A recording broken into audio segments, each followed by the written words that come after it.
Ano nakalagay ba ICC? Ito na nga, ICC na nga to. Wala po. Tingnan natin si FB. Si FB. International. Ito. Wala pa nga yun. Uy, saan na yung ICC nagtagalog? Karon, pagbubukas sa konfirmasyon sa mga aligasyon sa pagbisa. Tagalog ICC? Aray ko. Pagbubukas ang konfirmasyon ng mga paratang pagdating sa kaso ni Duterte. Ba't nagtagalog to kay ICC? Tangan to, karorong to. Aray ko. Ba't gano'n, no? Nagtagalog? Shit. No. Wala pa rin dito eh. Baka maya-maya natin, ano? Ano tingin nyo? Anong oras? Madidelay ba sila ng 30 minutes? Tingin nyo? Wala ba? Standby daw muna para congressing. Okay, standby. Magano muna tayo. Oy, Ma'am Galvin, sadyan pala kayo ha. Shout out. Okay, magano muna tayo. Mag-react muna tayo dito sa... mag-react muna tayo. Ito muna, ito. Ayun na. Ayun. Hi, Mayor! Mayor, magkakasama po kayo kanina nag-picture ni na President at ni Mayor Lenny. Opo. Oo, maganda naman. Opo. Wala na. Wala na. Nako, bubaligtad na si Yorme. Si Yorme kay BBM na. Sus ko po. Aray ko. Iyak na. Iiyak na yan. Iiyak na yan. Iiyak na yan. Tatay, bubaligtad na si Lenny. Si Lenny na kay BBM na. Si Yorme na kay BBM na. Si Vico Soto na kay BBM. Aray! Oh, diretso. Things in the past, President Bongbong Marcos opted to help local government unit like the city of Manila. And you know that very well already by, I think 2 weeks ago, City of Manila was the first city who enjoys this LGSF or PALGU, Financial Assistance for Local Government Unit. The City of Manila received 500 billion pesos initially to build Pamantasan Luzon of the Manila College of Medicine. This is in line with what we have done, the formula that we have done a month ago of that is yung MMDA funds and local government units of Manila funds mixed together, which is now the ongoing senior citizen park and pet park. In the case of PLM, City of Manila Fund and Office of the President Fund. Nako, iiyak ang mga DDS dito. Wala na kayong kakimbi. Wala na kayong kakimbi, mga DDS. Pusangin ninyo. Sorry po ha. Sorry po, kumbaga na medyo nagpapamura kami nila mga vlogger ngayon, napapamura kami. Overjoy lang kami ngayon. Pasensya na po ha. Kasi si na Boss Mike kanina, yan, ang dami namin nakapagmurang vlogger na overwhelmed lang kami. Napapamayra po kami sa pusang inang nangyayari ngayon. Ang galing po talaga ng pusang inang presidente natin eh. Aray ko. Okay? Hindi, ang galing po kasi ng presidente natin. Okay, the fact that he is willing to have a unity, okay, and disregarding the politics, okay, unity first. Yun po ang nakikita natin ngayon eh. Pinagsama-sama niya po ang ating mga mayor at ang mga matutulungan, ano man ang kulay. Yan po ang ating presidente. Nakita niyo po, 500 million para kay Rebredo, kay Lenny. Tapos ngayon po, lahat po ng mga putik, nandun si Magalong, nakakasuka ka, Magalong!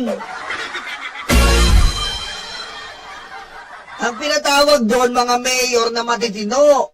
Hindi mayor na nagmamagalong. Aray ko.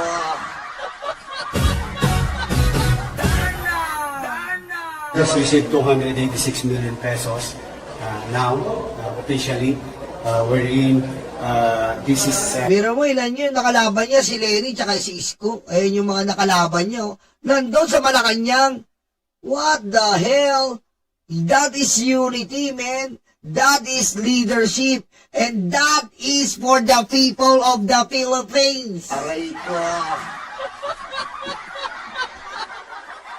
In line with the directive of Secretary Remulla, Executive Secretary Ralph Rector, DBM, and Office of the President through President Bongbong Marcos, to buy rice, commercial rice, locally produced, as a matter of assistance to choices of the local government units in the respective area.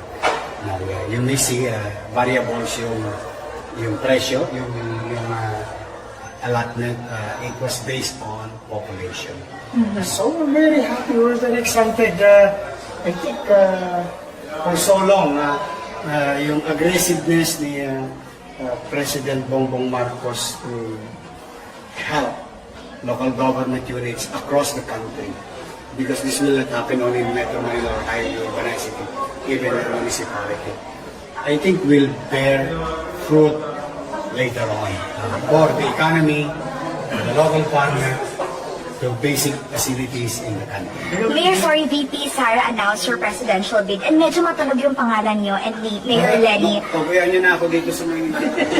Ayahan nyo na ako. Pero sir, Steady na lang ako sa Get Me. Wow. But for the meantime, ito, honest to goodness, I, as Mayor of Manila, on behalf of the people of Manila, we are very grateful to the President Bongbong Marcos of this thing. Kita mo, ayaw ng pag-usapan si Sara. Hindi na ako guluhin dyan. Baliw yung pamilya yan. Sabi ni Yorme, wag na yan. Baliw yan. Dito tayo kay Presidente Bongbong Marcos in behalf of the President. Aray ko. Baliw yan, wag yan. Dito tayo sa matino. Aray ko. Diba? Oh. That's a wholehearted, grateful city of Manila, especially with our fiscal situation. I mean, cannot be denied.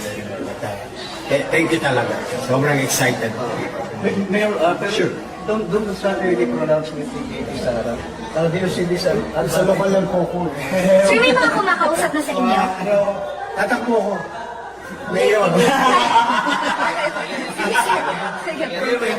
Okay po, ate. Oh, mayor na lang yan. Yorme, mayor ka na lang. Mas okay ka pa yung mayor eh. Mayor ka na lang, Yorme. Ayos lang muna dyan. Ayusin mo muna yung Maynila. Di ba? Yung Maynila natin. Alam mo naman yun eh. Di ba? Oh. Maynila. Ayusin mo muna yung Maynila natin. Dito tayo sa... Ay, i-like nito. Wow Pilipinas. Maganda po yung mga post dito. Wow Pilipinas. Ayan. Oh, Lenny Robredo, andito na si Lenny, Lenny Robredo, kasama niya si Isko Morena, andin din si BBM, Marcos ang apelido, magbabagsakan dito, at sa unang babayat, si Ronel Babarat. Aray ko. Bulol na ako Hello, Lenny po yan Oh, men, Malacanang, Lenny, men. Oh, oy!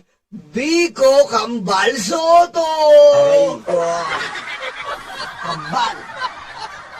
Kaya, kita niyo yung kambal ko. May kambal! Aray ko. Ang kambal ko! Oh, lahat ng mayor, Oy, lahat ng mayor to, Oo nga, lahat ng mayor, Belmonte. Dito, si Zamora, Vico Soto, Oy, Isko. Oy, si Benar Abalo sa Senado, mananalo ka lang, Secretary Benhar. Yorme. Oy, Ate V! Kamusta na kayo, mga nasa baba? Joke. Aray ko. Pagaling mo si BBM, no joke.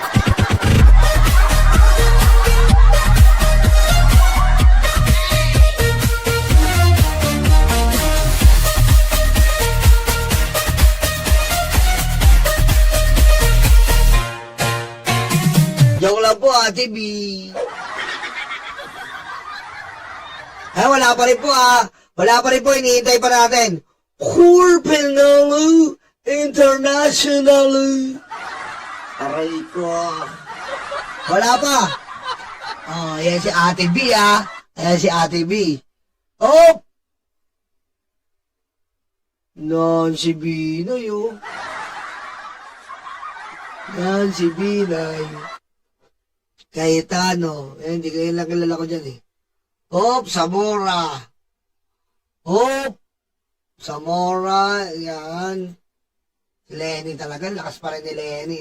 Ano mga kamping? Siraan nyo pa kami! Aray ko. Yung iba nga kamping dyan, mahal ko kayo, pero yung iba na naninira dyan. Siraan nyo pa kami, mga kamping! Alam nga yun ito mga kamping na iba puro dal. Ngayon, ano kayo dyan?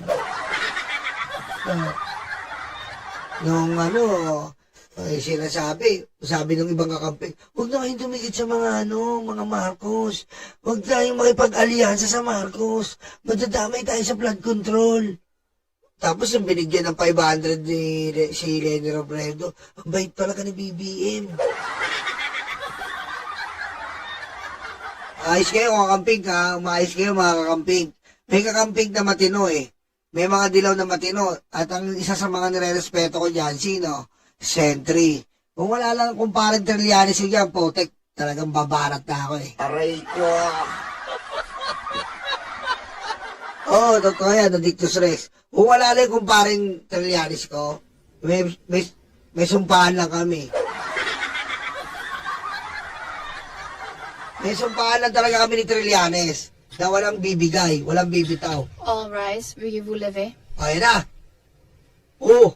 Uyon! The International Patay ka na, Digong! Patay ka na! Mukha!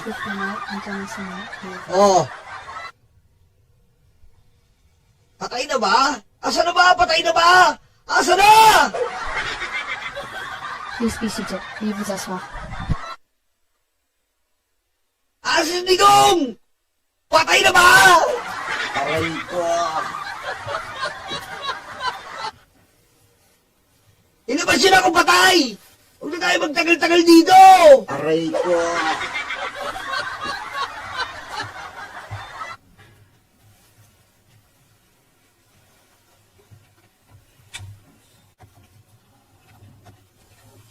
Bonjour à tous.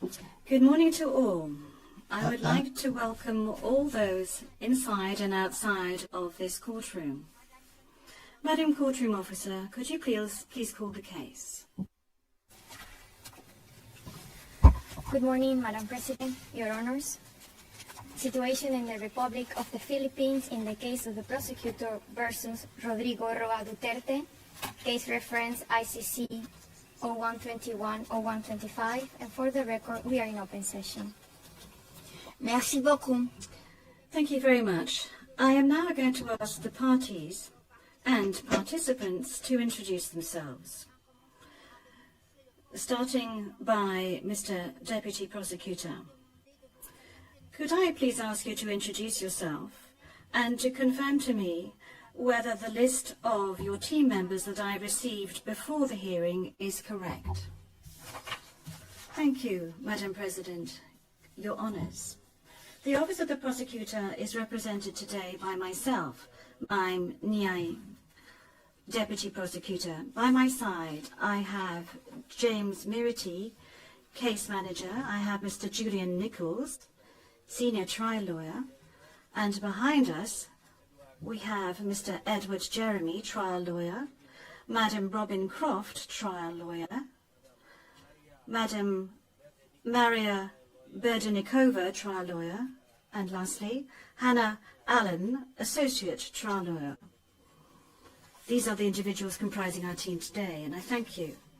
Thank you very much, Mr. Deputy Prosecutor. Now, before moving on to the defence, I note that Mr. Duterte is not present in the courtroom today. Hoy! Hoy! Ba't tumatakas ka? Hayop ka! Putek! Duwag! Wala kang puso, hayop ka! Putek, duwag pala to Pray his rights to be be present at the confirmation of charges hearing. Pursuant to Article 61(2)(a) of the Rome Statute and Rule 124 of the Rules of Procedure and Evidence.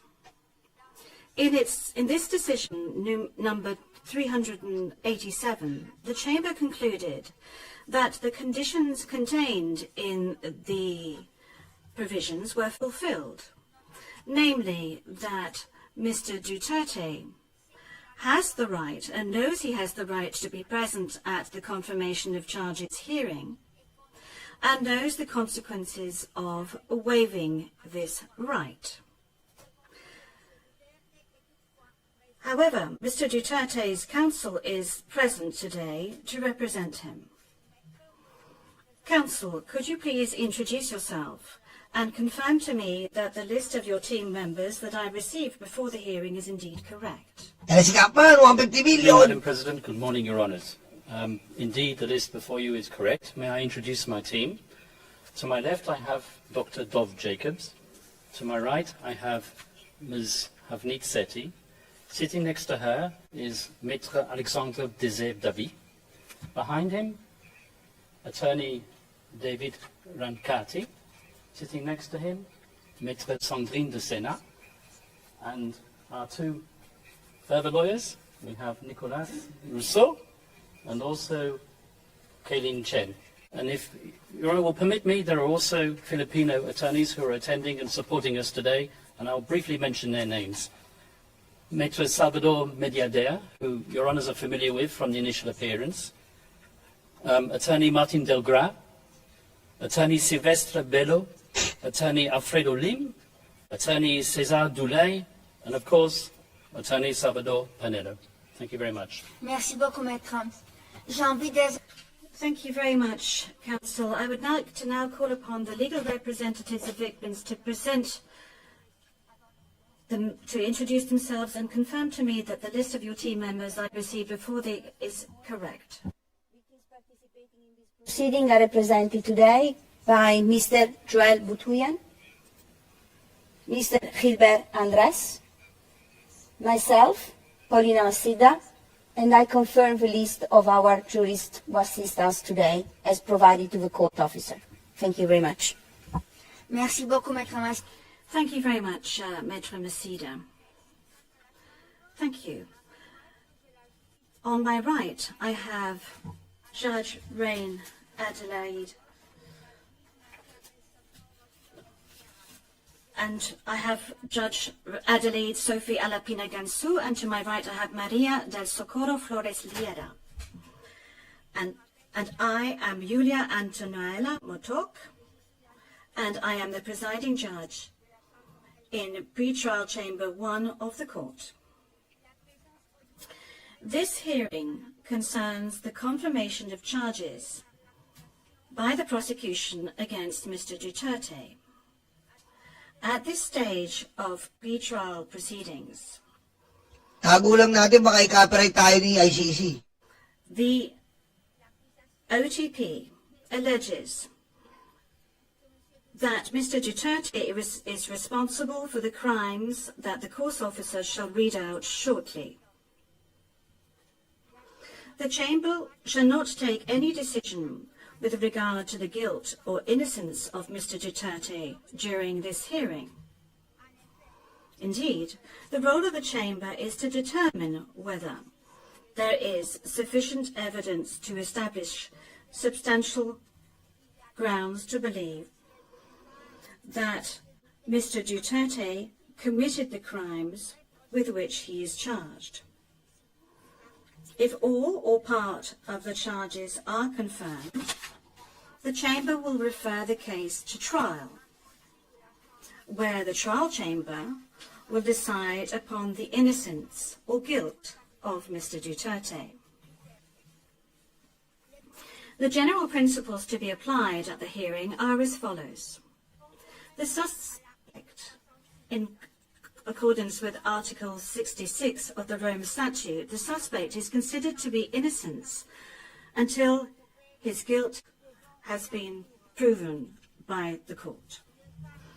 The burden of proof is upon the OTP, which must produce sufficient evidence to prove the charges against Mr. Duterte Natulan nyo na! at the required standard of proof at Article 61, paragraph 7 of the Rome Statute. Finally, the defense enjoys, or the suspect enjoys, all the rights listed at Article 61, paragraphs 6 and 67 of the Rome Statute. The hearing shall take place according to the schedule contained in the order dated the 26th of January 2026, document number 359. The parties and participants must respect the allocated speaking times indicated in this order. I would like to remind the parties and participants that oral remarks must be concise and that repetition of previously presented arguments should be avoided. In addition, in order to facilitate the work of the interpreters and ensure the proper transcription of discussions, please make sure that your microphone is on every time you address the court. And please speak slowly and mark pauses between each sentence. Generally speaking, the hearing will be held in open session, and parties and participants will refrain from mentioning the names of victims and witnesses. They will only refer to them by their pseudonym or their code. In order to avoid the disclosure of any confidential information, notably with regard to witnesses and victims, the parties and participants will clearly indicate whether their submissions can be presented in public or whether they deem it necessary to move into private session, notably when referring to items of evidence.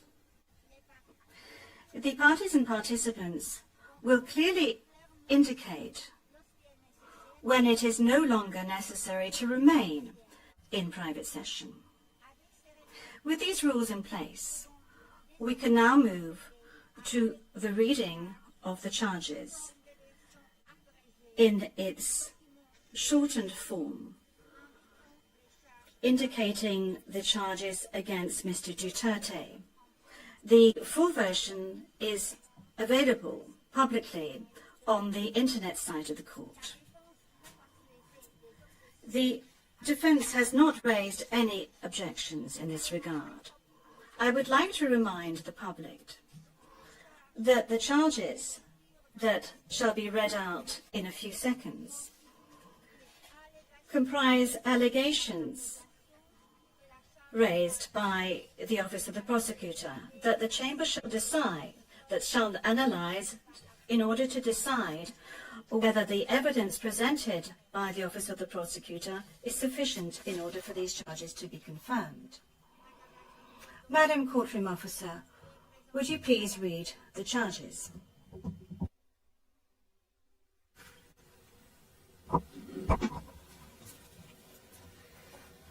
The prosecution charges Mr. Rodrigo Roa Duterte with 2 counts of murder and 1 count of murder and attempted murder as a crimes against humanity committed between 2013 and around June 2016 and between around July 2016 and September 2018 in the Republic of the Philippines as follows.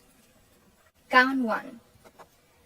Murder of 19 victims alleged to be criminals, including 3 children, who were killed in or around Davao City in the Philippines between 2013 and around 2016 by members of the Davao Death Squad, while Mr. Duterte was the mayor of the Davao City pursuant to Article 71A of the Rome Statute.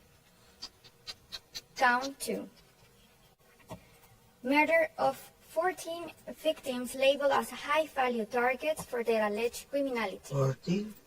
who were killed in locations across the Philippines between around July 2016 and July 2017 by a network of perpetrators comprising state actors and others, referred to as the National Network, while Mr. Duterte was the President of the Philippines pursuant to Article 71A of the Rome Statute. And count 3. Murder and attempted murder of 45 victims, comprising 43 murders and 2 attempted murders of persons alleged to be criminals, including 3 children who were targeted in barangay clearance operations in locations across the Philippines between around July 2016 and September 2018 by members of the National Network, while Mr. Duterte was the President of the Philippines pursuant to Articles 71A and 25(3)(f in respect of the attempted murder of the Rome Statute. The prosecution alleges that Mr. Duterte is individually criminally responsible for all 3 of the above counts as follows.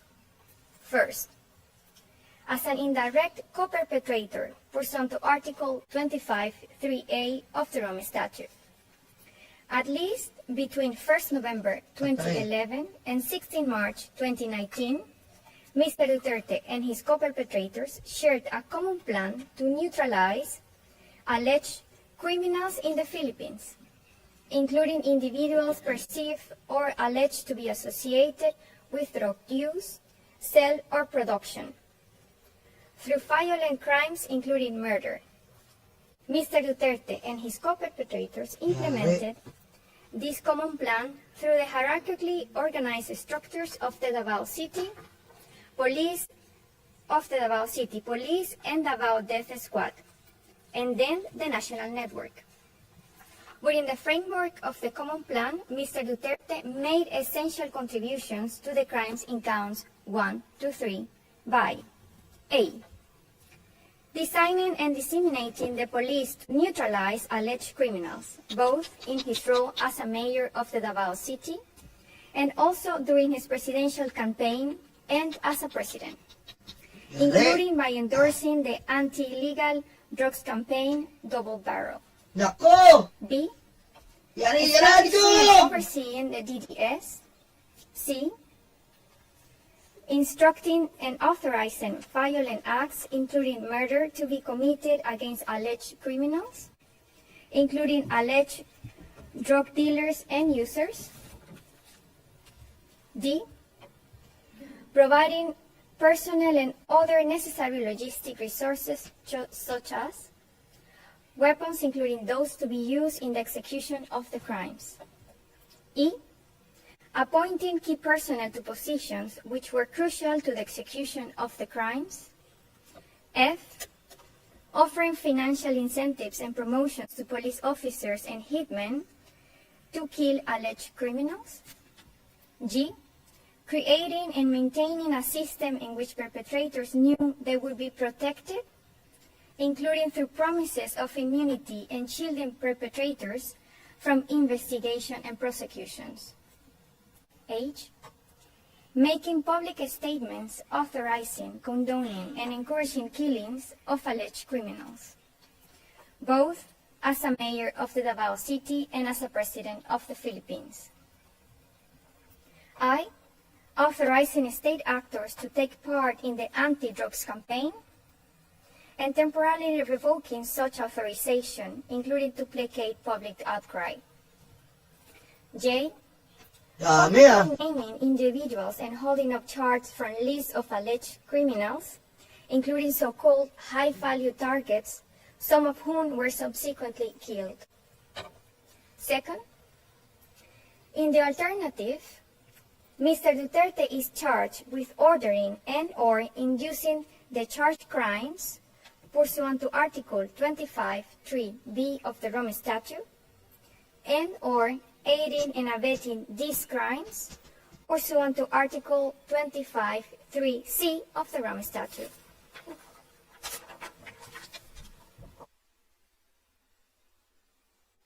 Daming kaso ni Digong. Madame la greffière.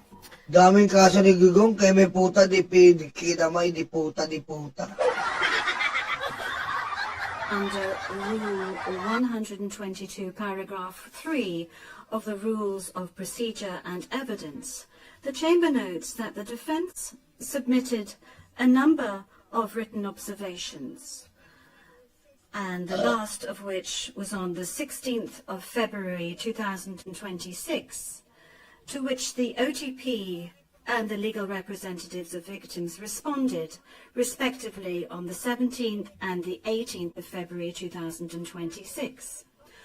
On the 20th of February 2026, the Chamber dismissed, in its public decision, the defence's objections, in specifying that the defense and the Office of the Prosecutor are not permitted to reiterate the same arguments already presented in the findings mentioned, that they filed to date in this case, I will now ask if the parties wish to make any oral submissions on this point before moving to the opening statements. Mr. Deputy Prosecutor? Na, Mr. Nyang, we do not Hey, have Prosecutor. any submissions to make. buti kakulay ko yung prosecutor ah. Uncle, ikaw ba yan? Kakulay kita, uncle ah. Aray ko. O kapan, ano na? Kaufman.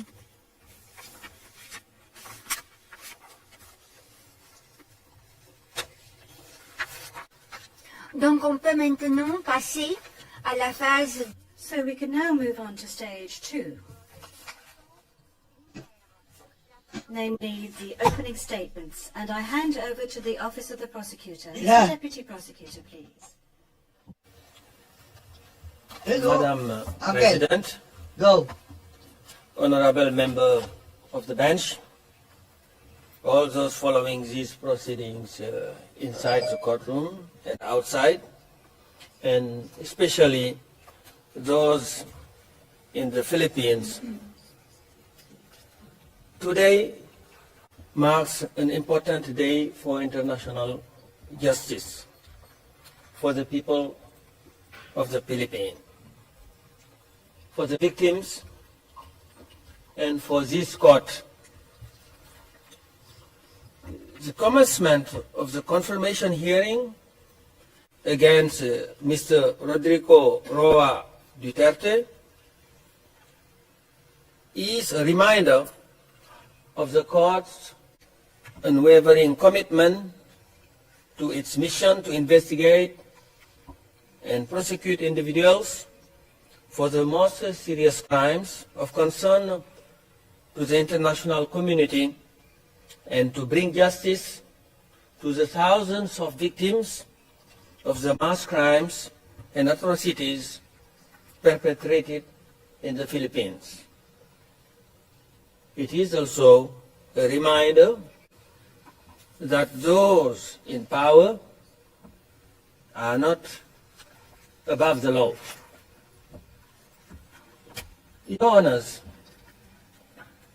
over the course of the next 20 minutes or so, I will provide an overview of the evidence in this case that demonstrates that Mr. Duterte is responsible for the charged crimes. And my team will then develop aspects of this evidence in more details. This case before you today, it is before you today because there are substantial ground to believe that Mr. Duterte is criminally responsible for those 3 counts of murder just spelled out and attempted murder as crimes against humanity. Yari. These charged crimes were committed during the time within the court jurisdiction. which is between the 1st of November 2011 and 16th of March 2019. At first, they were committed in and around Davao City, Davao where City? Mr. Duterte was a mayor, and then expanded across the rest of the Philippines when he became president. Mr. Duterte is charged with 49 incidents of murder and attempted murder of 78 victims, including children. These murders and attempted murders were part of a widespread and systematic attack that overall resulted in the killings of thousands of civilians across the country during the relevant time frame.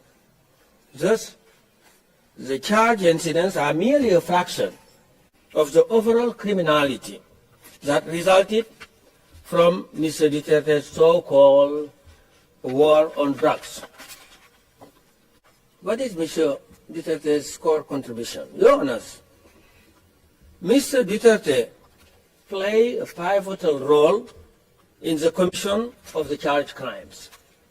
His contribution was essential, as he was at the very heart of the common plan to use his words, to neutralize alleged criminals in the Philippines, including through murders. The victim included individuals associated with or perceived to be associated with drugs.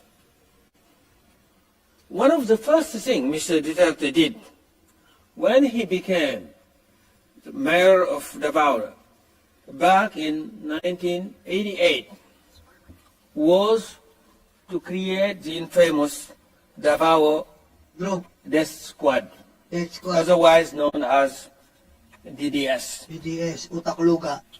As you will have seen from the prosecution pre-confirmation brief, Mr. Duterte personally instructed Death Squad members that their mission was to kill criminals and suspected criminals, including drug users and dealers, also referred to as drug pushers. The death squads carried out this mission well into the charge period through 2011 to 2016, perpetrating the crimes charged in count 1. Your Honors, Mr. Duterte's criminal plan and his intent were no secret. He not only shared them with his co-perpetrators and members of the death squad, but also made them abundantly clear to the general public in the numerous public statements that he made time and again.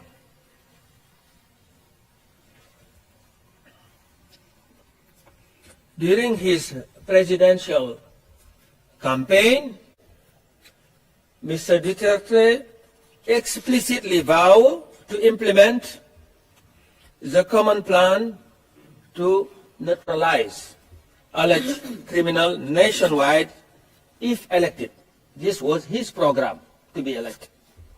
He publicly announced his intention to eradicate corruption, criminality, and drugs in 3 to 6 months. And this is what he said. I quote, "If I become the president, I will order the military and the police to hunt down the drug lords, the big ones, and kill them." That's what he said. And this can be found at tab 12 of the prosecution list of material. Similarly, when speaking about druggies, I quote, in a televised interview in 2015, this is again what he said. If I become president, you will all get wiped out. I will order your execution within 24 hours. That's what he said. That I quote directly from his word. And this quote can be found at tab 19.2 of the prosecution list of materials, ERN PSL OTP 401684, page 003, and these are the lines 82 to 83. And elected he was. And becoming president on 13th of June 2016, this provided him with the opportunity to follow through with his promise and to expand extrajudicial killings of alleged criminals beyond Davao and across the rest of the Philippines. He did this through the implementation of the National Anti-Illegal Drug Campaign, better known as Duterte's War on Drug, and its project, Double Barrel. These were carried out by the national network consisting of law enforcement personnel working together with non-police assets and hitmen. Mr. Duterte authorized murder and personally selected some of the targets. During the mayoral period, when he was mayor, his clearance was required for the DDS to carry out the killings. Essentially, members of the DDS needed Mr. Duterte's green light to murder. And during the presidential period, Mr. Duterte has continued to personally identify some of the targets, including by publicly naming those he claimed were involved in illegal drug trade or in other forms of criminality. He also identified targets by holding up a list containing their name. And if you are on the list, you will be killed. And this was the word of one prosecution witness. And this evidence can be found at tab 54 of the prosecution list of materials, ERN PHL OTP 00015-486, page 0009, and the relevant lines are 260 to 261. Mr. Duterte provided moral and financial support to the direct perpetrators as well. In a 12 December 2016 speech, Mr. Duterte admitted that he used to ride around Davao on a motorcycle looking for trouble, so he could kill. And he said, and this again his own word I'm quoting here, in Davao, I used to do it personally, just to show the guy that if I can do it, why can't you? And these are his own words. And this quote can be found at tab 16.1 of the prosecution list of material, ERN PHL OTP 000155547 at 0002, lines 7 and 8. And the evidence show that Mr. Duterte's Davao City Mayor office provided some member of the DDS with a regular salary. Financial rewards were also given to direct perpetrators in the form of cash per head of killing. And at a press conference in 2013, Mr. Duterte stated that shoot to kill orders and reward are, and I quote him, are legitimate tools of government to fight lawlessness. This is his own word. And if he surrendered to me or his carcass dead, then I double the price. And again, yeah, and that was what he boasted. This quote can be found at tab 17.2 of the prosecution list of materials, PSL-OTP-000094932 at 0002, and the relevant lines are lines 7 to 11.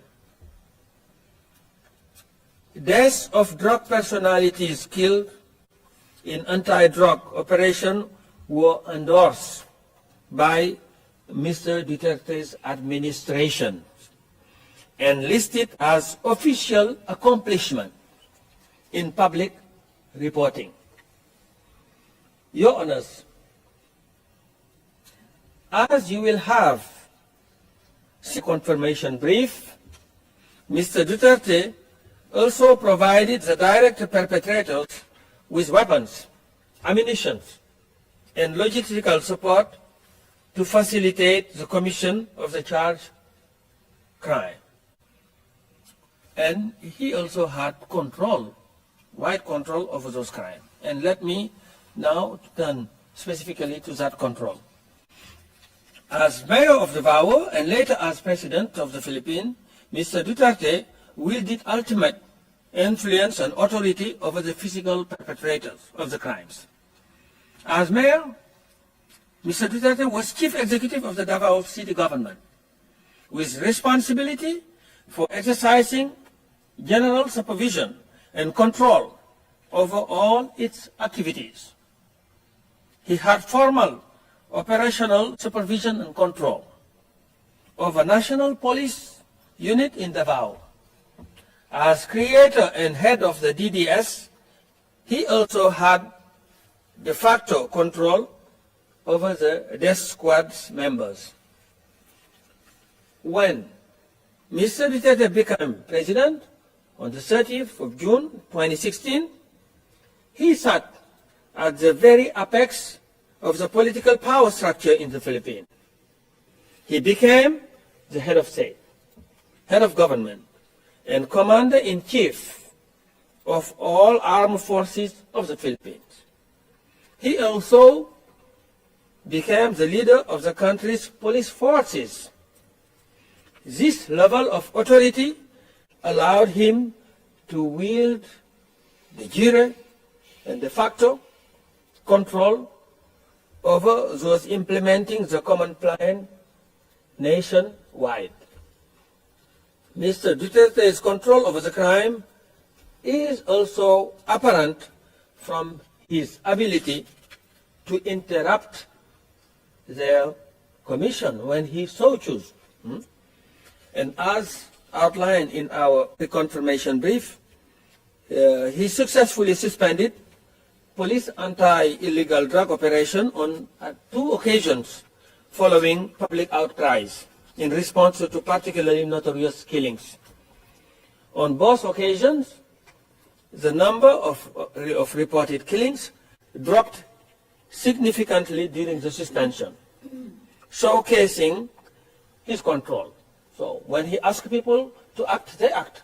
When he asks them to refrain, they do so. So they oblige. So Mr. Duterte was well aware of the authority he had over the perpetrators. In a speech given to the National Bureau of Investigation in November 2016, he expressly acknowledged his position of power. And this is what he said. To the military, I am Commander-in-Chief.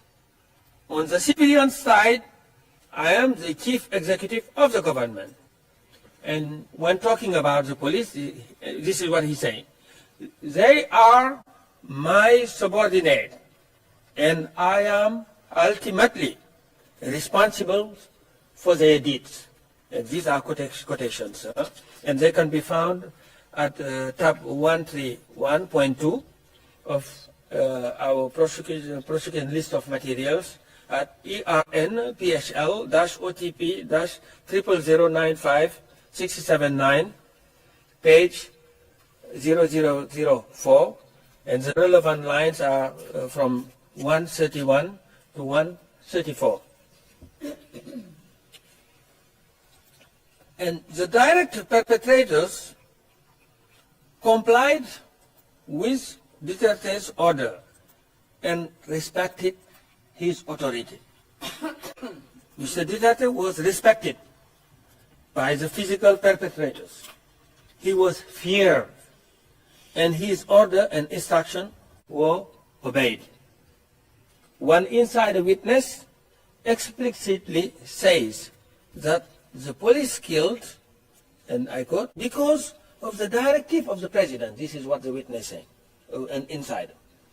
And this quote can be found at tab 120 of the prosecution list of material, ERN-PSL OTP-00088-631-R01, page 66, and the relevant line are from 2304 to 2306.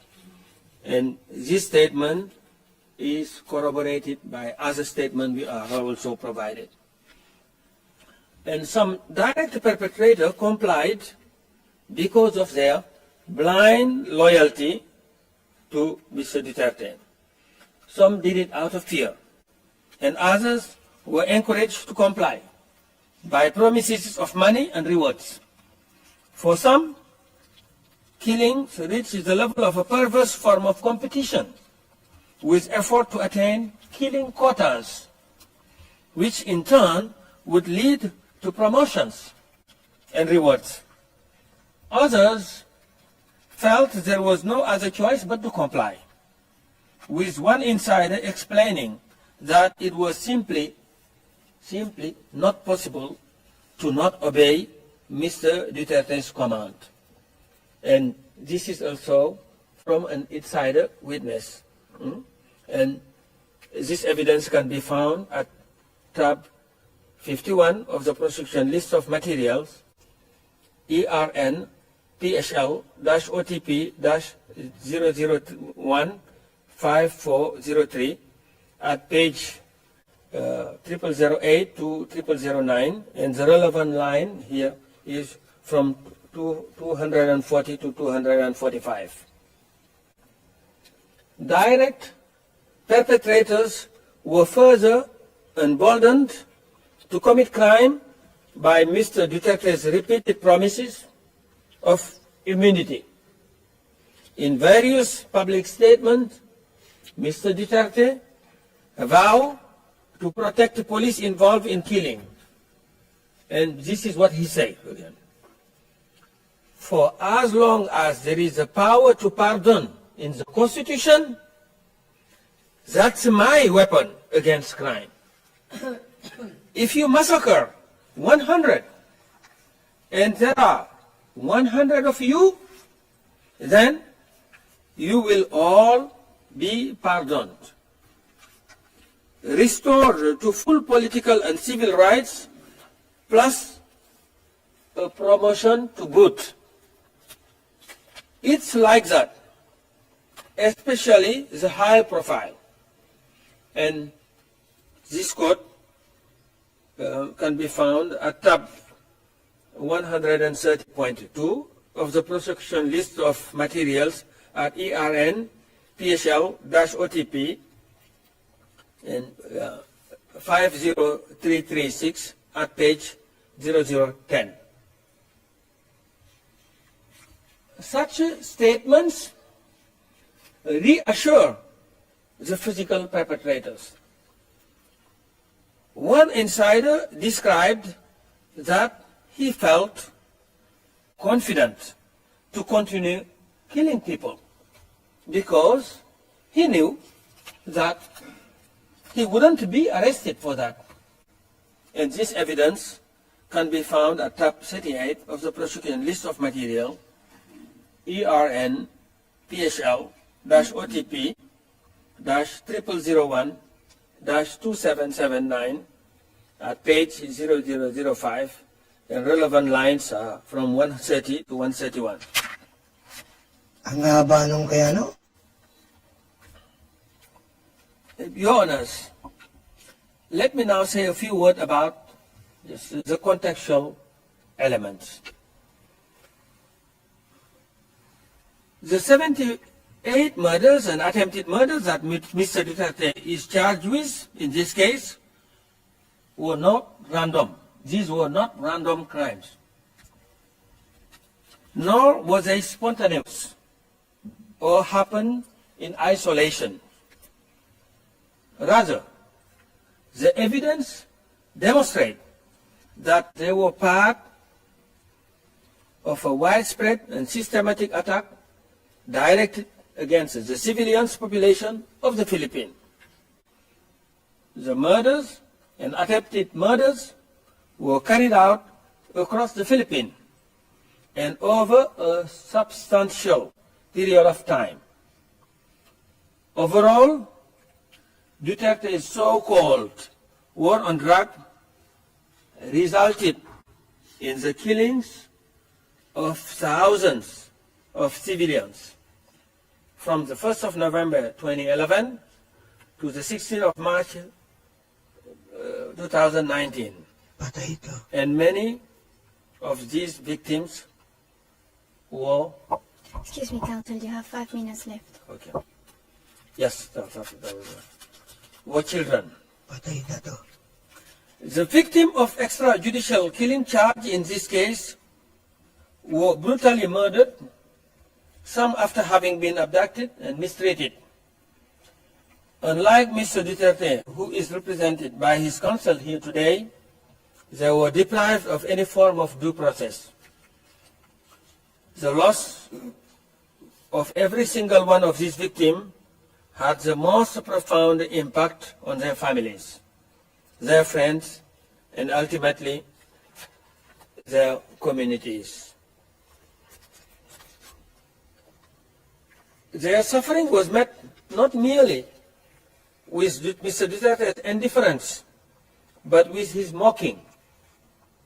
In a 25 July 2016 speech, he expressly made fun of the iconic photograph portraying the partner of an extrajudicial killing victim cradling his body, which now visible on our screen. While the specific incident portrayed in this photograph is not charged in this case, Mr. Duterte's comment on it is demonstrative of his attitude towards the victims. In reference to this photo, Mr. Duterte, this is what he said. Those of you who are still sober, those who haven't tried illegal drugs, if you don't want to die or get hurt, don't rely on the priest, including human rights advocate. They won't be able to prevent death. So, don't do it. And then, there you are, sprawled on the ground, and you are portrayed in a broadsheet like Mother Mary cradling the dead cadaver of Jesus Christ. That's how they are creating dramas here. This is what he said. And this quote can be found at tab 128 of the prosecution list of material at ERN PHL-OTP-50335, page 0008. And of course, the question of whether Mr. Duterte had knowledge and intent, of course, it goes without saying. Your Honors, Mr. Duterte intended and knew that the charged crime were occurring, or that they would occur in the ordinary course of events that he had set in place and put in motion.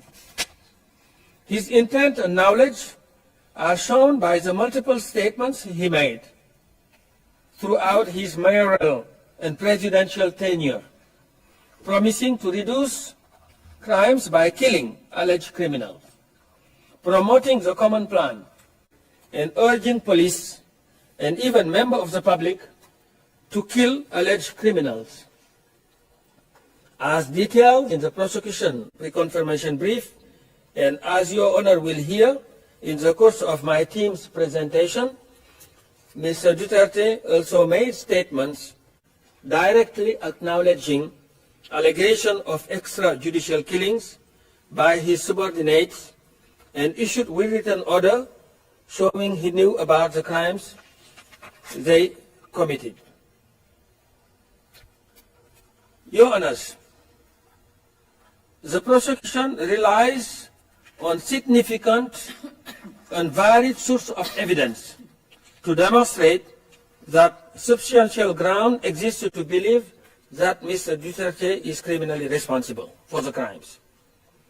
This evidence includes multiple witness statements, including insider witnesses. It includes many speeches of Mr. Duterte himself, as well as a statement of his co-perpetrators. It also includes orders and other documents signed by himself. The prosecution further relies on official government documents, including material from the Philippine National Police. It relies on drug watch lists, on audio and video material, as well as on forensic and financial evidence. Your Honors, during the prosecution's subsequent presentation, my colleague will elaborate on some of these core evidence in more detail. Mr. Nichols will give a presentation on Mr. Duterte's background, followed by an overview of the evidence demonstrating his responsibility for the crime charged in count 1. This will be followed by the presentation of Mr. Jeremy behind me, who will speak about the evidence demonstrating Mr. Duterte's responsibility as President for the crime charged in count 2 and 3. And Ms. Croft, on my left, will then elaborate on the contextual element of crime against humanity and the mode of liability through which Mr. Duterte is responsible for the crimes alleged in this case. And to conclude, Madam President, Your Honor, while this court cannot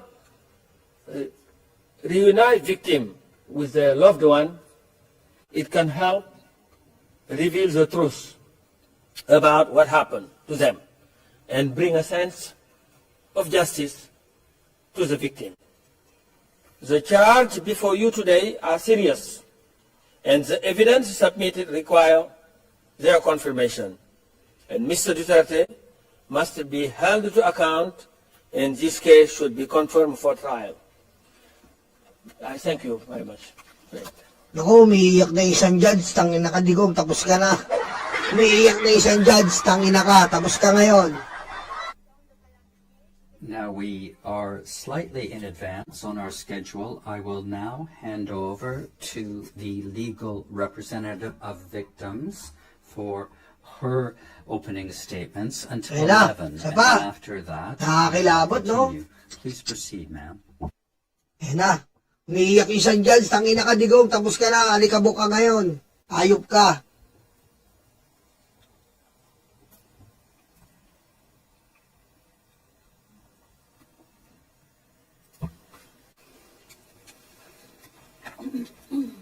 Madam President, Your Honors, Pilipino to. by way of an opening statement, we convey the views and concerns of the 497 victims authorized to participate in these proceedings.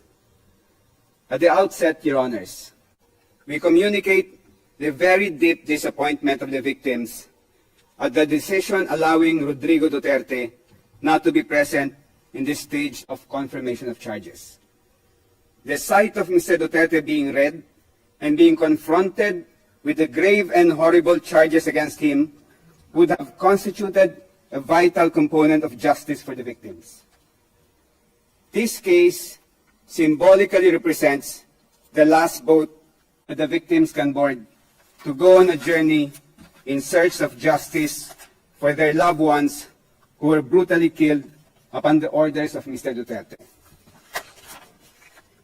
If this chamber prevents the boat from sailing by not confirming the charges, the victims will forever be moored in an island where the nights are filled with the screams and cries of their massacred loved ones. There is absolutely no other recourse for the victims. No less than former Philippine Justice Secretary Crispin Remulla admitted just a few months ago that the door to domestic justice is permanently closed for victims of the Duterte extrajudicial killings. Remulla declared, and we quote, "It is difficult to prove the case here and build up the case because those who need to speak are involved in the crime. There's nothing, not even a police report. You don't have a scene of the crime, you don't have ballistics, you don't have DNA." Remulla further declared, and I quote, "Everything that could be erased was erased so that the cases would not push through. That is why this has reached the ICC." Under the Philippine justice system, Your Honors, no criminal case can reach the courts unless they are initiated and filed by the Department of Justice or the Office of the Ombudsman. From Justice Secretary, Remulla has been appointed as Ombudsman. So the two gatekeepers of justice are successively occupied by a ranking official who has declared that there is absolutely no hope for domestic justice for the victims. If the charges are not confirmed in this case, one of the gravest concerns of the victims is that Mr. Duterte will return to the Philippines as a conquering hero. He will resume preaching his gospel of impunity. In fact, if Mr. Duterte could threaten to slap the judges of this court, which he did while he was president, this chamber should imagine the kind of terror-filled threats and the violent actions that can easily be used against the victims if the suspect walks free from this court. If the charges are not confirmed, it is a very serious concern of the victims that Mr. Duterte will be portrayed in history by his multitude of followers as the leader who vanquished the ICC and who cleansed his country of 30,000 rapists, murderers, and dangerous criminals, which were the scornful words he sweepingly used against all those who were killed in his murderous spree.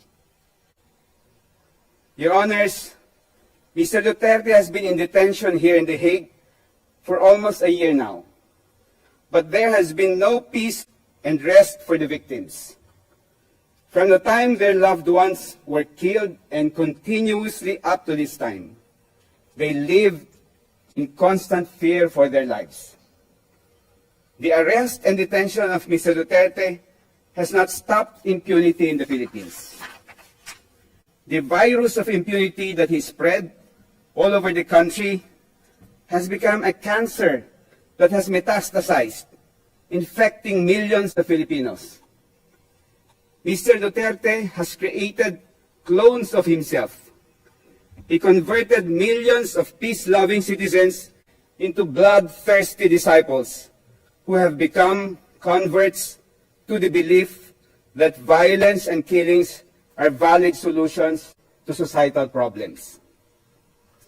The killings masterminded by Mr. Duterte continue to have consequences for the victims even to this day because of his clones. These mini Dutertes harass, threaten, or commit outright violence against the victims and their families. As shown by the number of victims participating in this proceeding so far, many still fear to come out and tell their stories of how their lives became a living hell as a result of Mr. Duterte's crimes, and because they are constantly terrified of being targeted with violence by Duterte fanatics. Many victims have been hesitant to participate in this ICC case because they live in communities that thrive with Duterte clones. They see the halls of power of their country teeming with Duterte disciples. They see and hear senators, congresspersons, mayors, governors, and powerful public figures who are mini Dutertes. The daughter of Mr. Duterte is the vice president, and she has just recently declared that she is running for president in 2028.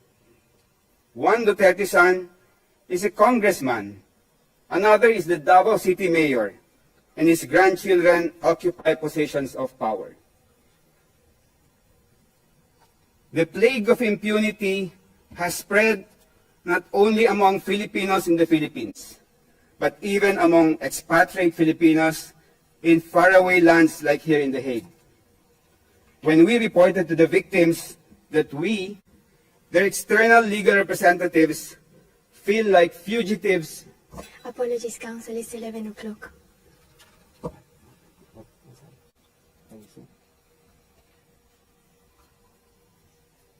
When we reported to the victims that we, their external legal representatives, feel like fugitives who avoid our own countrymen here in The Hague,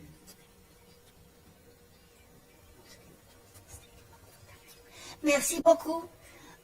Thank you very much, Council.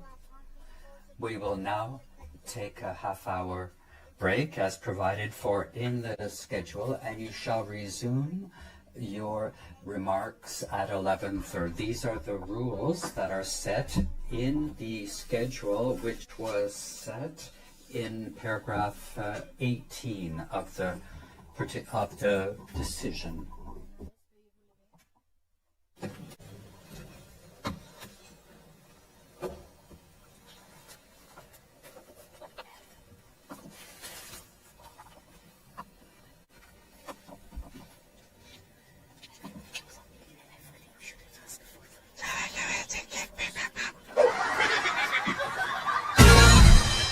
Yari, putik pati mga DDS, binanggit ang mga tanga-tanga mga DDS, mga demonyo daw kayo.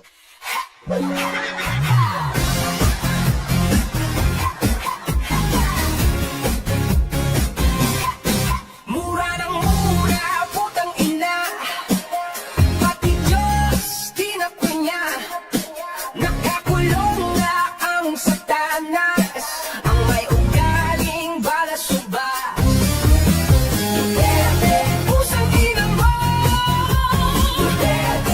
Pero pati mga DDS sinabi, pati po yung mga Duterte clowns, mga kupal.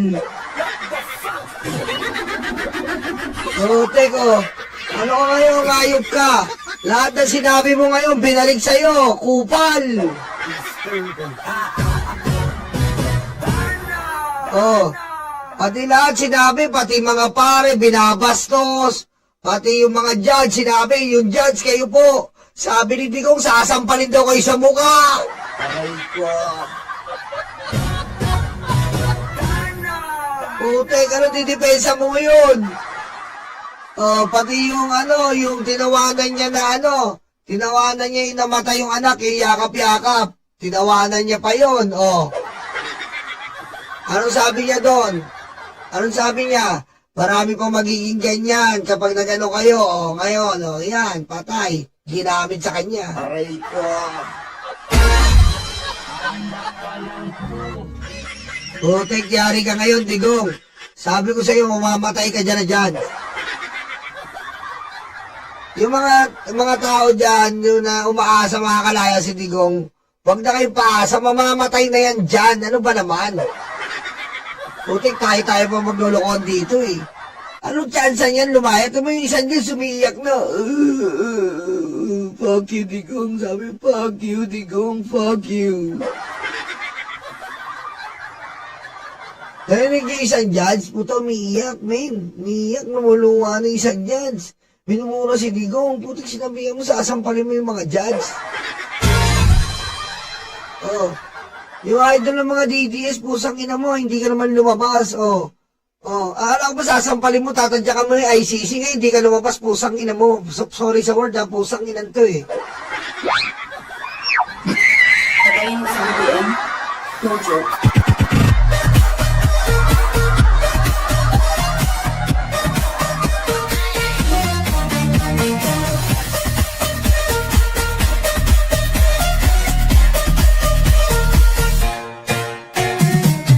Pasensya na po ha, pasensya na po kayo ha. Ang angas eh. Ang angas ng kupal na Digong, tapos ngayon hindi ka lumabas. Oh. Tapos dadahilan mo, may almularas ka sa dila, pusang ina mo ka.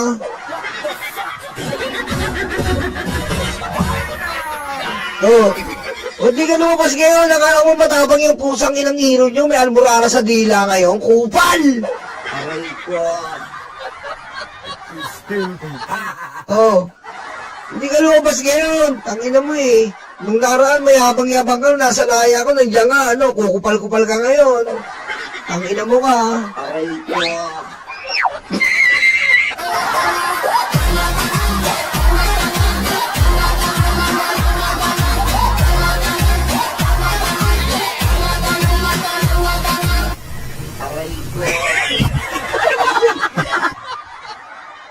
Oh.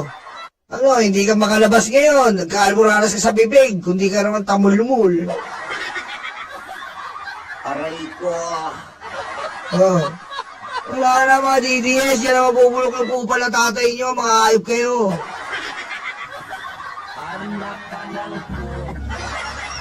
Oh. Yan yung inaangaan nyo, putik. Ano, kukupal-kupal ka nun, ano, hindi ka makapagsalita ngayon, ano. Nakakuha ka ng katapat mo, no?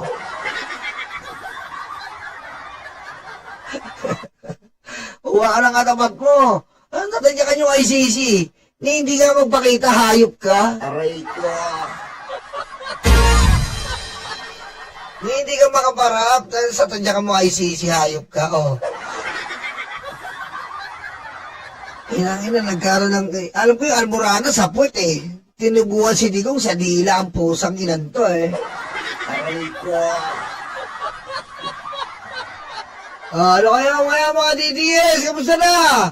Kasi yung tapang ni tatay. At tapang, tanginan nyo.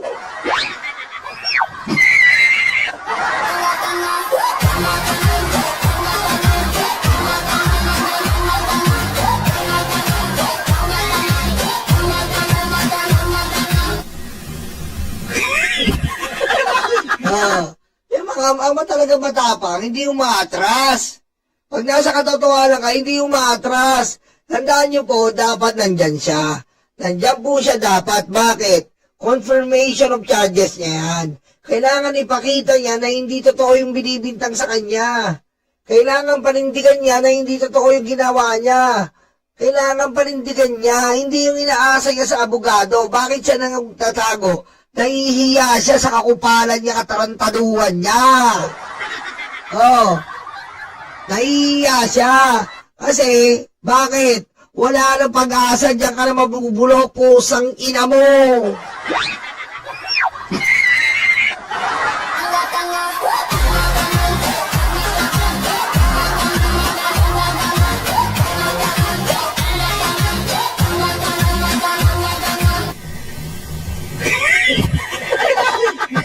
Hindi ka makakaranas ng uod tsaka bulate, susunugin ka, hayop ka.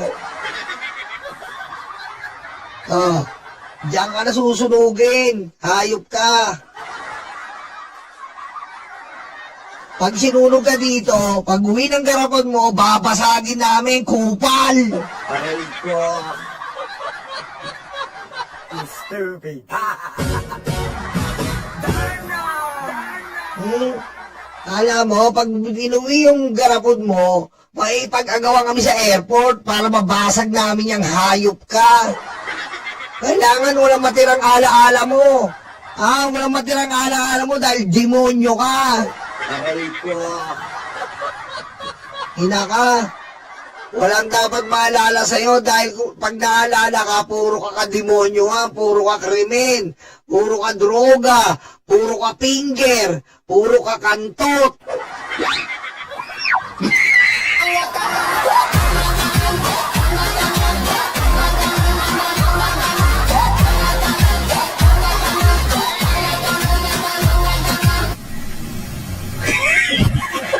Walang ginawa ang puti kundi manlaplap. Walang ginawa kundi mambastos.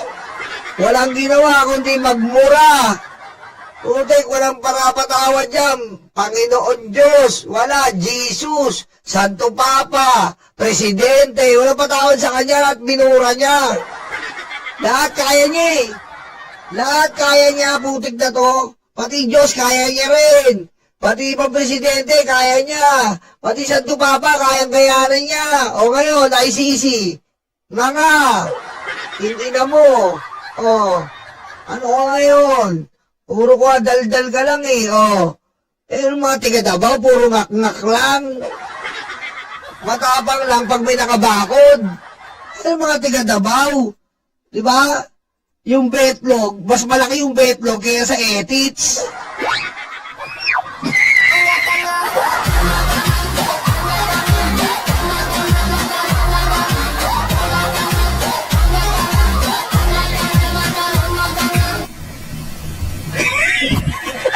Yan to mga to. Sila Bongo, sila Bato, si Digong. Mas malaki yung betlog kaysa sa etits.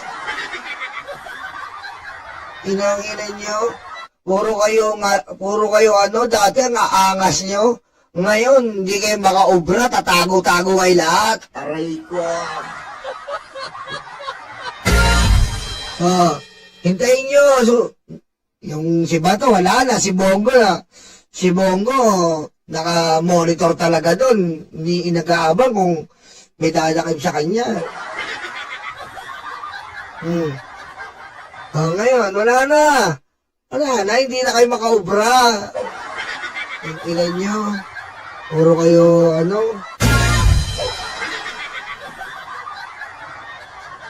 mag-react muna tayo dito. General Torre, pasok! Manager Nicolas Torre III. Good morning, sir. General. Ay, ayun. Wala ka agad. Nag-feedback Good morning, good morning, Ma'am Connie. Ay, Good maraming morning salamat po sa inyo. Ganda ng kwentuhan natin kahapon, ha? Oo nga. Sir, ito na ang ating sinasabi nga ngayon pong unang araw nung confirmation of charges hearing po sa At ICC. halos mag-iisang taon, isa ho kayo sa instrumento. Kaya ho nasa dihig ngayon ang dating Pangulong Rodrigo Duterte. Sinasabi pa rin, kine-question pa rin po hanggang ngayon, hindi ba yung legalidad po ng Kidnapping pa rin. pagkaka-aresto? Nasa Supreme Court, may nag-file na mga kaalyado niya. May mga thoughts ho ba kayo ngayong ito'y nangyayari na, no? At kumbaga, Babasahan na ho siya ng sakdal. Yes, Sir Igan and Ma'am Connie. Regarding naman sa confirmation hearings na yan, malinaw sa atin na ito ay isang seryoso at formal na proseso ng batas. Yari. Ang bangungot di. Pa si General Torre, putik ka. Binaboy ka lang, ayop ka, kundi ka tanga. Aray ko. Putik. Biro mo, talaga matapang, pinagtulong-tulungan, anak mo, Miguel Dea, ikaw, Haninet, putik, hindi na pasindak sa inyo mga tiga-Davao. Mga bobo kasi kayo. At dapat na italigalang natin lahat.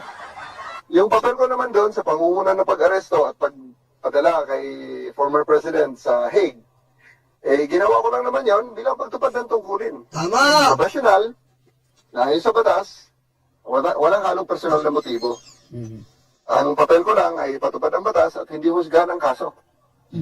Sa nangyayaring confirmation hearings ngayon, una, nakikiramay ako sa mga pamilya ng biktima. Ano man ang panindigan ng bawat isa sa usaping ito, hindi natin maaaring ipagsawalang bahala ang sakit at pagdurusa ang kanilang dinanas. At sila talaga apektado rito Kasi sila nga nag-file ng kaso na ito.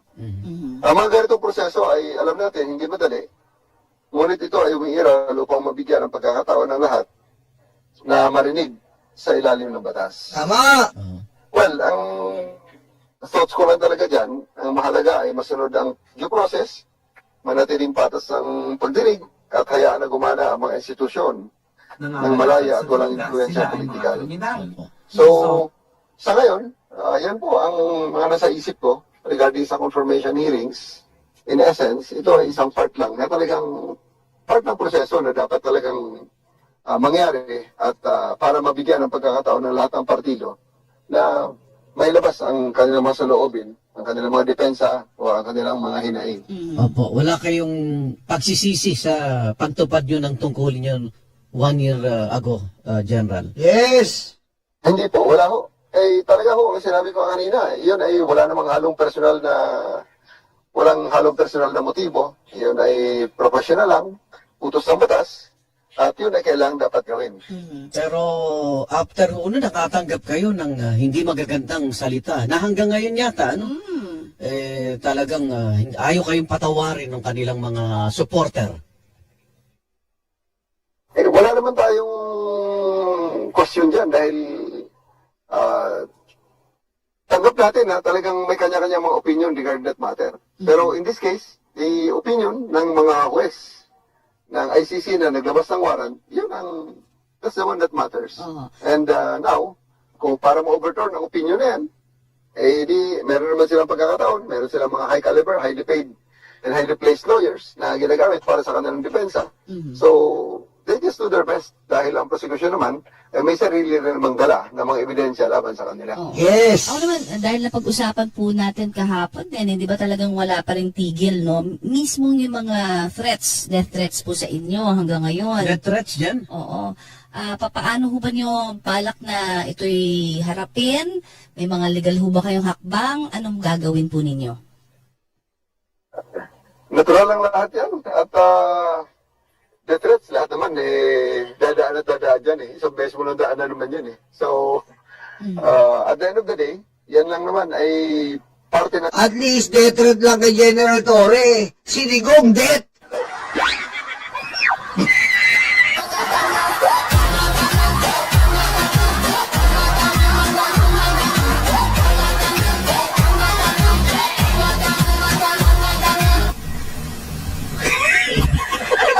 Diba? Si General Torre, death threat, si Digong death na ang kinaharap. Yun ang mahirap. Death threat lang siya Si Digong kamatayan na ang kaharap niya. Aray ko. Diba? Yung kamatayan ni Digong, hindi na po nagbibiro.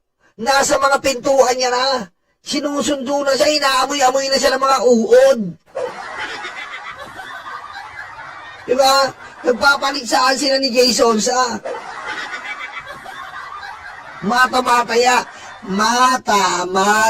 Mata-mataya. Maalis-alis. Sino sa atin ang mauuna? Eto o eto? Eto. Dalawa ipin mo? Oo. Minura mo naman yung Lord? Oo. Sino kaya sa dalawang gagong to? Oo.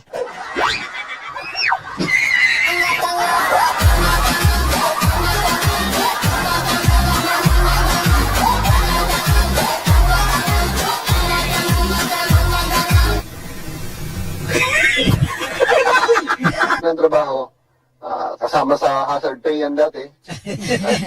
Sa tingin ko naman, pagiging professional lang. Harapin na lang natin yan kung ano man ang kanilang mga ihahain at mga kanilang mga pinagbabanta na yan. Hintayin natin hanggang sa maging actionable naman on our part. Opo. Nagdeklara po si VP Sara Duterte na tatakbong Pangulo sa 2028.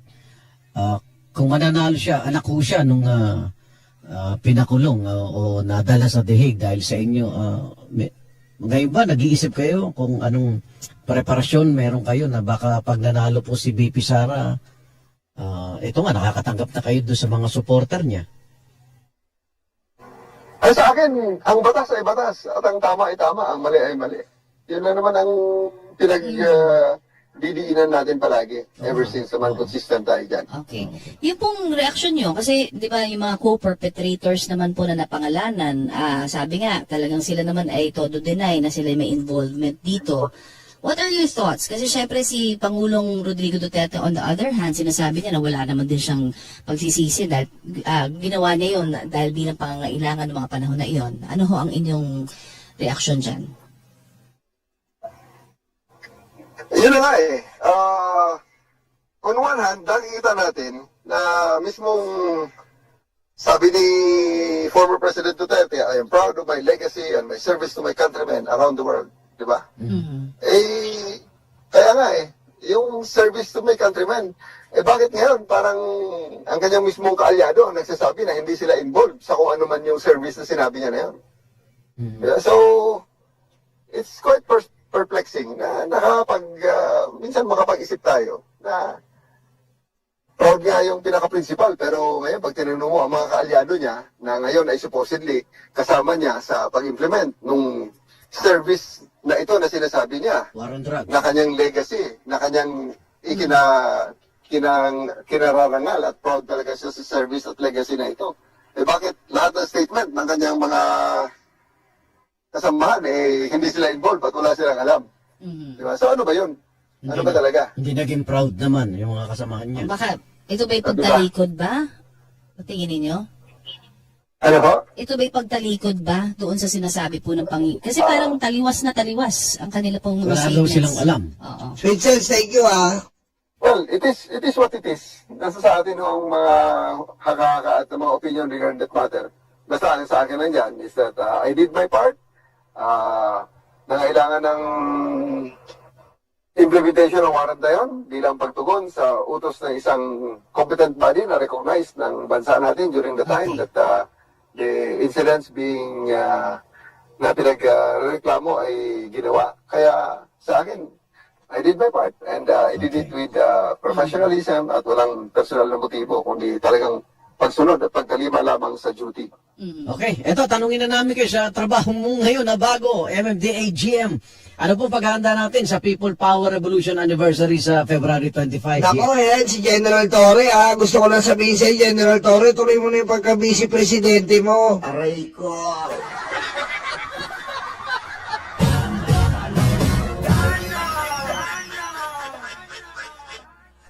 Mamadulas ako. Aray ko. Basta kahit saan ka, General Torre, nakasuporta kami sa iyo, Ang dami yan, General Torre, at saka si General Torre po, nagpapaiyak sa lahat. Tandaan nyo, Wala po, kapag si General Torre, nagpagawa sa atin ng kanta, kasi kinakausap ako General Torre, okay lang po ako. Pag nagpagawa sa akin ng kanta yan, ako ang humuli sa anak ng Diyos sa ilalim ng lupa. Aray ko. Malupit ang qualification yan. Ang humuli sa anak ng Diyos sa ilalim ng lupa. Putik, sino makakabura nun? Sino makakatapat nun? Walang makakatapat nun. Diba? Humuli yan sa anak ng Diyos. Iboto bilang Vice Presidente General Torre ang humuli sa anak ng Diyos. Paano yun? Paano matatapatan yun? Paano debate kayo? Alam mo, ikaw, General Torre, hindi ka karapat-dapat. Kasi wala kang kwalifikasyon. Sabihin General Torre, paano wala akong kwalifikasyon? Bigyan kita ng pagkakataon, mahuhuli mo ba ang anak ng Diyos? Aray ko. Kaya malupit po yan si General Torre, wala pong katapat yan. Wala pong katapat yan. At kung ano man po ang tatake ni General Torre, nakasuporta po tayo. At kung saan man po si Yuse Claire Castro, nakasuporta po tayo. At kung saan po si Ma'am Lala Soto, nakasuporta po tayo. Ayan na kasi mga naamoy ko Ayan na po mga naamoy ko. Naamoy-amoy ko na yan eh. Yusek Claire Castro, General Torre, Lala Soto, Coco Pimentel. Ayan ang mga naamoy ko. Alam naman ako mga napipili ko, mga bigatin eh. Mga mababango. Ayan, Yusek Claire Castro, ang number 1. Number 2, Lala Soto. Ang aking Vice President, General Torre. Ang aking Presidente, Rastaman.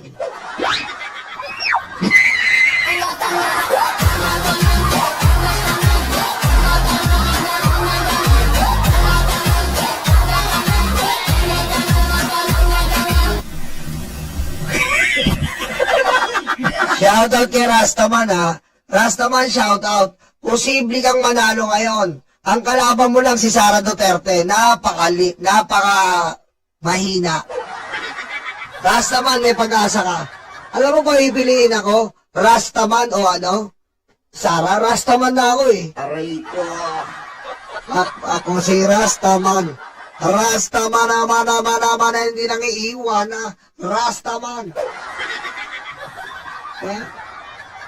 Oh. Sana ay, teka lang. Baka may Op. Habang wala pa, meron na muna pa tayong may dumating sa akin message. Tutut! Ba't gano'n? Ba't Nokia? Ano ba ito, Nokia? May nag-message sa akin eh. Ano to? Parang, ano ba to, Nokia? Yeah.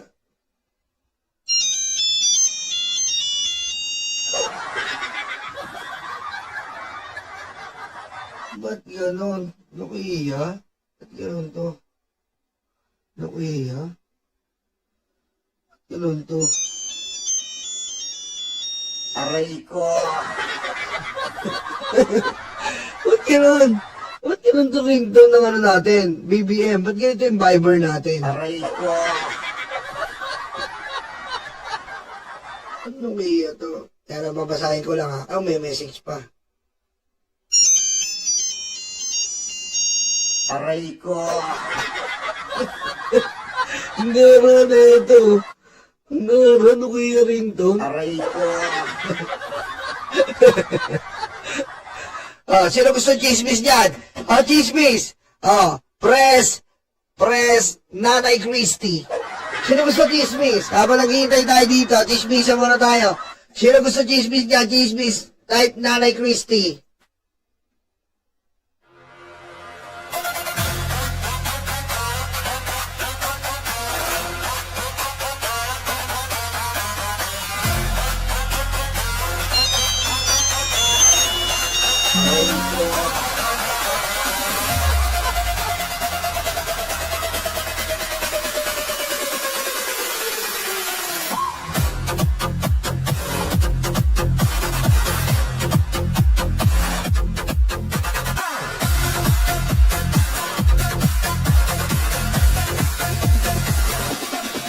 Ang sakit parang iniya sa puwet. Duterte, nakabalik na balik.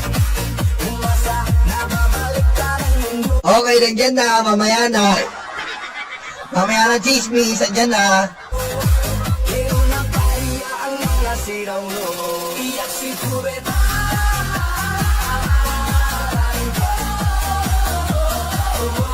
Iyak si Baba.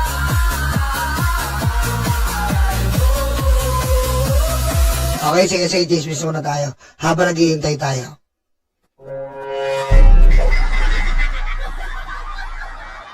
Ito po ang ating bagong chismis. Ralph Recto matatanggal. Aray ko.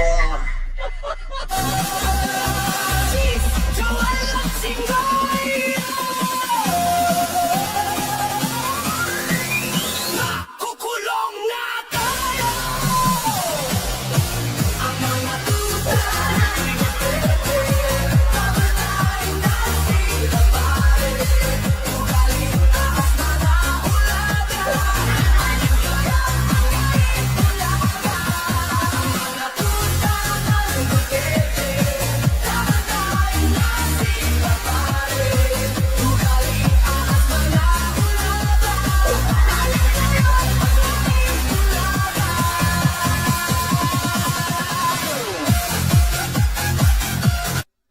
Parang nagulat kayo kagad sa chismis ko, no? Aray ko.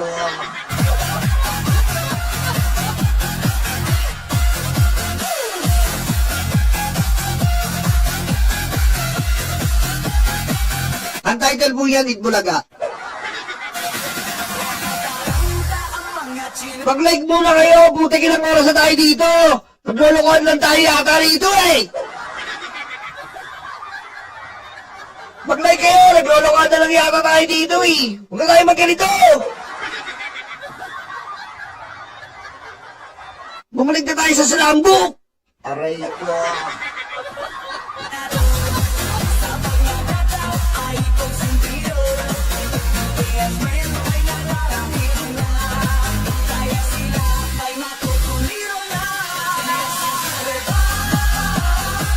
Bali rin kasi, bali pagkabanggit ko, si Rapreto ay malilipat, hindi pala matatanggal. Malilipat. Kaya kasi yung gulo na ito ringtone ko eh, sandali nga, malilipat ba? Asan ba sabi? Ano ba sabi?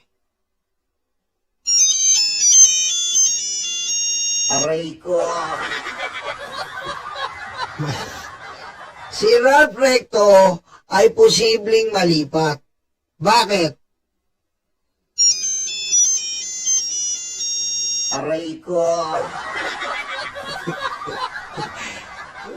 Ringtone pa lang nakakaduda na eh. Aray ko. Ringtone pa lang nakakaduda na po sang inanto. Aray ko. Ito na si Ralph Recto ay posibleng malipat. Posible pero hindi po siya tatanggalin. Mali yung word ko. Posibleng malipat. Bakit malilipat? Ang anong araw na po ba ngayon? February. March, April, May. May po. Yung May ay oras ng botohan nung nakaraang taon.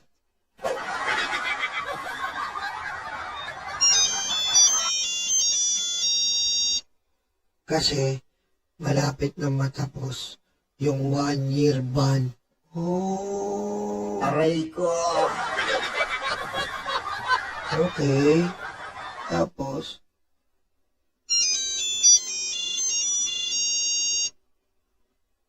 may magpapalit sa kanya na papalitan siya ni Aray ko.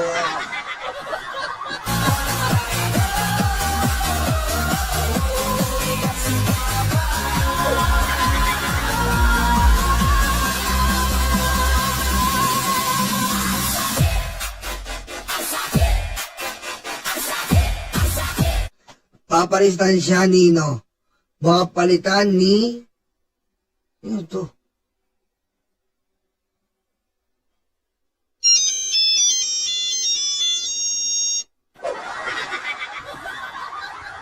Papalitan siya. Ang clue daw, message sent ng 3 beses. Yun daw papalit. Yun daw papalit. Message sent ng 3 beses. Ano kaya yung clue na yun? Message sent ng 3 beses? Sino yun?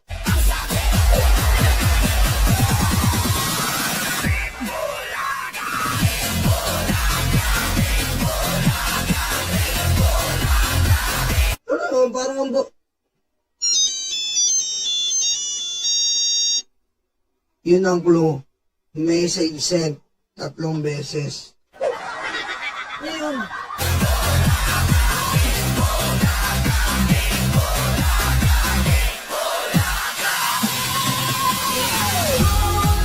Ewan ko po kung maniniwala ako dito kasi Nokia yung gamit niya eh.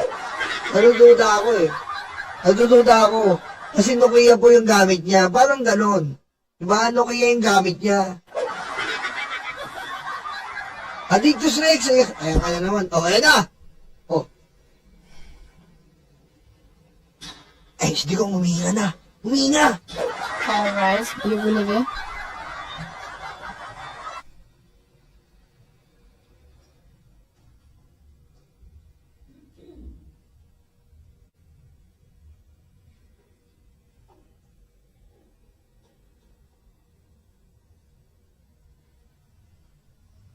Please be seated. Veuillez vous asseoir.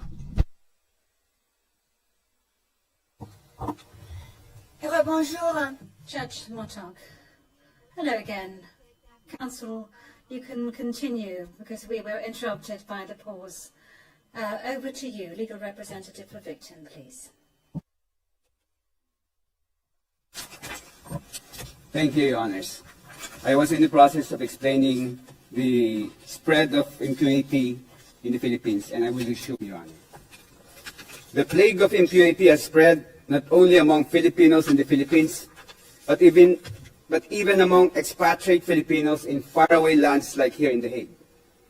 When we reported to the victims that we, their external legal representatives, feel like fugitives who avoid our own countrymen here in The Hague, because chances are they are Duterte clones, they expressed their utmost concern that if we, their lawyers, feel threatened by mini Dutertes in a foreign country, we should imagine the far more intense fear they live with every day in their communities teeming with mini Dutertes.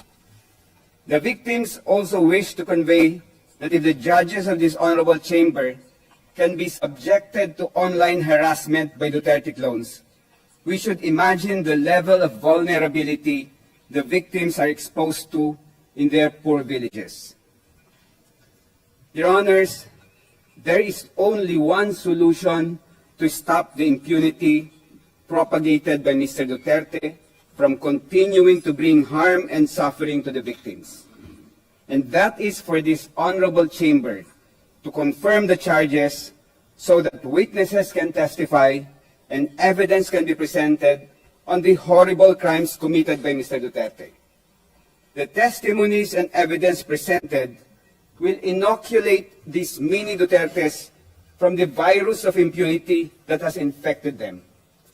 When they will see and hear the utter cruelty, the sheer brutality, in other words, the brazen inhumanity of the crimes committed by Mr. Duterte, and the humanity of those whose lives were violently taken, it will rekindle the embers of humanity that still remain in their hearts. Many of these mini Dutertes or Duterte clones are actually victims of massive doses of fake news widely circulated online. They need to be vaccinated with the truth, and the truth vaccine can only come from the testimonies of victims and evidence presented in a trial before this court. Truth is the antidote to the virus of impunity, Your Honors. The victims dread a future where charges are not confirmed in this case. It will mean that the virus of impunity will continue to spread and infect many more. Victims fear that Duterte clones will become an even bigger group that can elect another apostle of impunity as the Philippines' next leader. If that happens, an even more serious condition of impunity can take place in the Philippines, possibly worse than the orgy of violence that happened from 2011 to 2019, and this time there will be no ICC to run to for assistance and help. The victims humbly beseech this honorable chamber to reaffirm the two crucial objectives of the ICC identified in the preamble of the Rome Statute. First, to prosecute and punish the most serious crimes that deeply shock the conscience of humanity. And second, to put an end to impunity and to contribute to the prevention of crimes of unimaginable atrocities.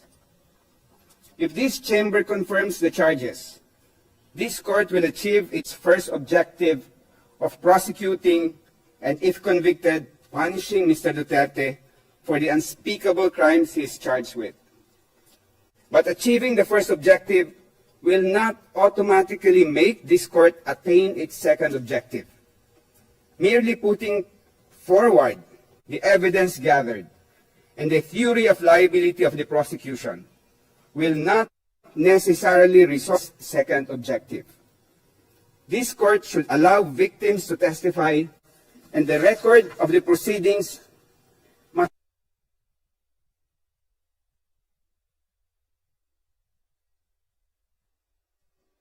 Oy, ICC, wala kayong converge?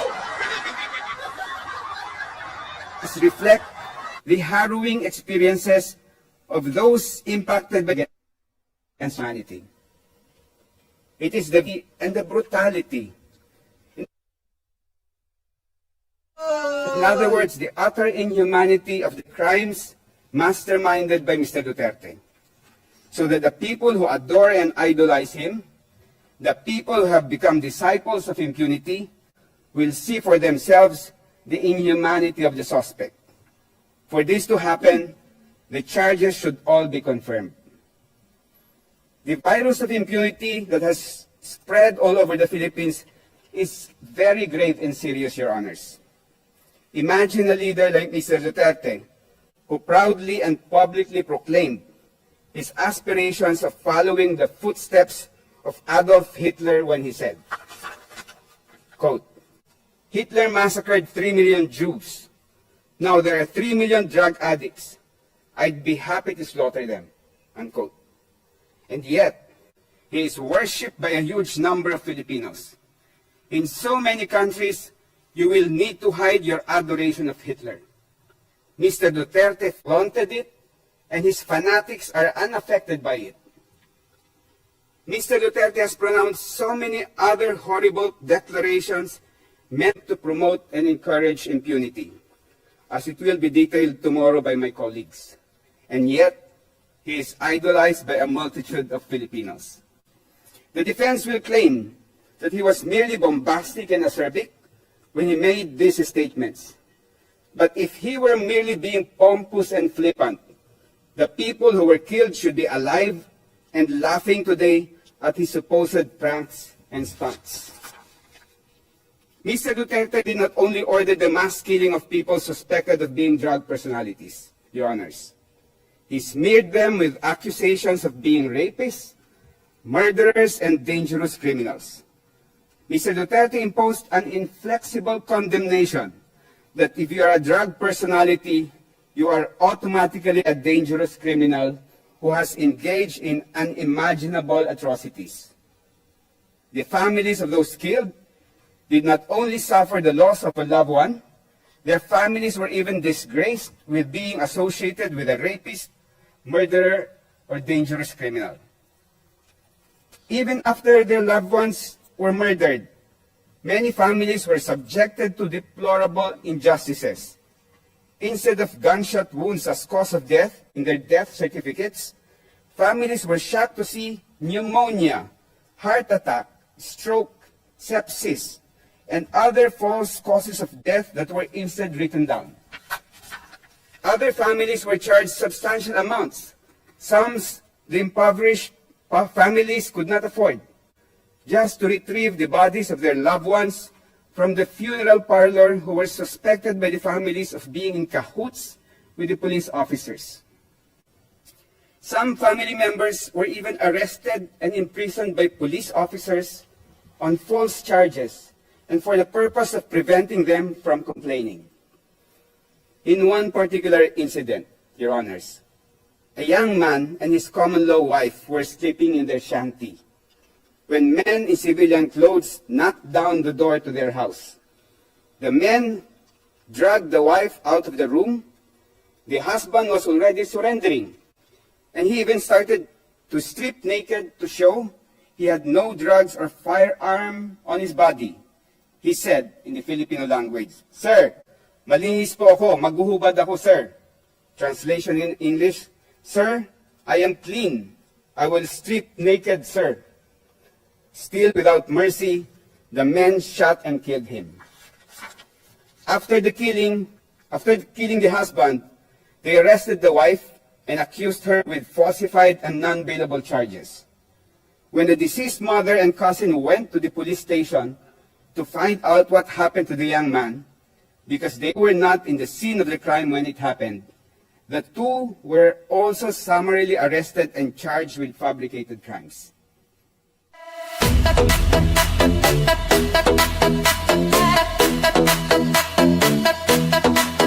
Takot na ang mga aso, dumarating ang mga kaso, sila ay sinusunod.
luga, de, stanga-tanga, de, utak luga, de, stanga-tanga, de, utak luga, de, stanga-tanga.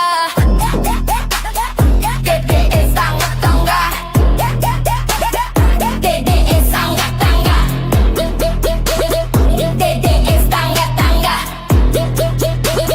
De, stanga-tanga. Agay wara.